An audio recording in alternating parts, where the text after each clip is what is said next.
I love and depend on public transportation. I'm from Boise, Idaho, and I didn't learn to drive as a teenager. I rode my bike, walked, took the bus, and bummed rides from my mom or friends who were lucky enough to have cars. And then I went to New York City for college, where I learned that a usually reliable public transportation system is transformative. In this tour of Baltimore, I'll talk about the history of our city's public transportation and why it's so important to improve it for all users.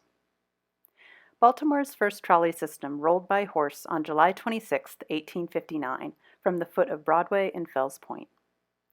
Horses pulled trolleys through the city until August 10, 1885, when the first commercially operated electrified passenger streetcar in the country rolled between Howard and 25th Street and Mount Vernon for the cost of 1 nickel. That first nickel is now in the Smithsonian's collection. By 1886, Baltimore's streetcar system carried 29,000 passengers a month. This first streetcar line was consolidated into United Railways and Electric Company, which ran the streetcar system in the city. At its height in the 1920s, 1,300 streetcars operated over 300 miles of track along 35 separate routes. The Baltimore Transit Company took over the streetcar service and added what they called trackless trolleys in the mid-1930s. Riding first on solid rubber tires and then on pneumatic ones, attached to overhead power lines by extension arms from their roofs, these were a stopgap solution when streetcar lines needed to be repaired or replaced. As the auto industry expanded and public wealth was used to build infrastructure to enable and encourage private car ownership, ridership declined and the needs for public transit changed. Buses were thought to need less maintenance and be more flexible, as they didn't require fixed rail. The streetcar system was phased out, much to the regret of many a Baltimorean who wishes there was a streetcar system to get us around the city. Alas, the last streetcar rolled through Baltimore in 1963. You can still see the old tracks on streets where the asphalt has been worn away. Learn more about Baltimore streetcars with a visit to the Baltimore Streetcar Museum. What was once a corporate operation became a state-run and tax-subsidized system in 1970, following a series of strikes in 1969.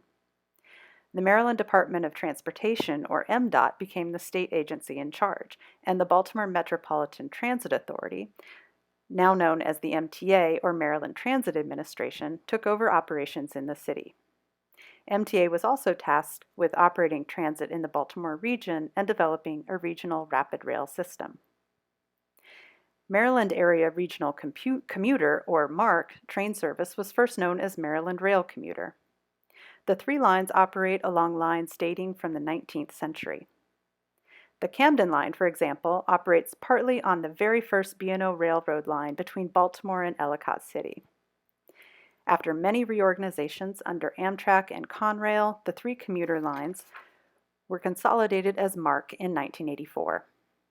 Service continued to grow and extend beyond the original trunk lines through the 1980s, a reminder that new rail service is indeed possible with the will to plan and spend our public monies on this collective resource. You can now get between Baltimore and D.C. for $10 in just about an hour. Baltimore City's Metro subway link, known as the Baltimore Metro or Subway, was first imagined in the 1965 Baltimore Area Mass Transportation Plan. This plan featured 6 rapid transit lines extending out from the center of the city. Subsequent planning studies proposed 71 miles of rail transit, a dream. Alas, this did not come to pass. When it opened on November 21, 1983, the Northwest Line was the only one in operation. These first 7.6 miles ran from Charles Center in downtown Baltimore northwest to Reisterstown Plaza. In 1987, 6.1 miles were added to take the line out to Owings Mills along the median of I-795. In 1995, another 1.6 miles were added between Charles Center and Johns Hopkins Hospital. A trip on the subway costs $1.90, and it takes about 35 minutes to travel from one end to the other. Baltimore's light rail plans originated in those same planning documents from the 1960s and were first imagined as part of the subway system. In the late 1980s, Governor William Donald Schaefer, former mayor of Baltimore City, pushed for a north-south rail line, largely to establish transit to what would be Orioles Park at Camden Yards. The first leg opened on April 2nd, 1992, from Timonium to the baseball stadium, which opened for its first game on that same day, a reminder of the real motivation behind the system.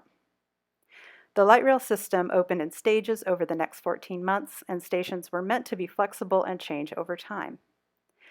Politics meant some stations weren't built at all, in Ruxton, Riderwood, and the village of Cross Keys. The station at Falls Road was built with less parking than ridership would require because a homeowner, quote, objected to the visual impact of the station. Politics are always a part of who can get where and how. The light rail was ultimately extended to Hunt Valley, to Penn Station, and to BWI in 1997, another reminder that additions to our rail system can indeed be made where there is political and economic will.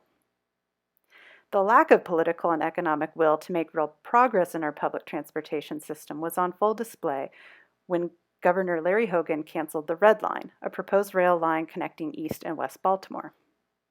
First planned in 2001 and then authorized in 2009 by then Governor Martin O'Malley, the Red Line and hopes for easy transit across this huge swath of the city was canceled in 2015 by Larry Hogan. In its place, Hogan funded a reorganization of Baltimore's bus and rail transit systems. Baltimore Link rebranded the system and aimed to increase bus service in the city, radiating out from the core just as that original 1960s plan wanted the subway to do. The NAACP, ACLU, and Baltimore Regional Initiative Developing Genuine Equality, BRIDGE, filed a complaint that the decision to cancel the Red Line violated Title VI of the Civil Rights Act of 1964 because the cancellation disproportionately affected African Americans, as funding was shifted to suburban and rural projects that benefited white people. The DOT closed its investigation without a finding in July 2017 under the administration of Donald Trump. Maryland Senators Chris Van Hollen and Ben Cardin are working to get the Red Line back on track in President Biden's latest infrastructure bill. Baltimore's public transit history is long and complicated, and I have barely brushed the surface here. What I hope you take away from this, though, is that where and how we move people is an ongoing project, and with the right will, we can change those ways. In a city where a third of residents don't own cars, and where commute time is the single strongest factor in increasing the odds of getting out of poverty, a robust public transportation system is about more than getting to the game. It's about justice, equity, and building the world we want.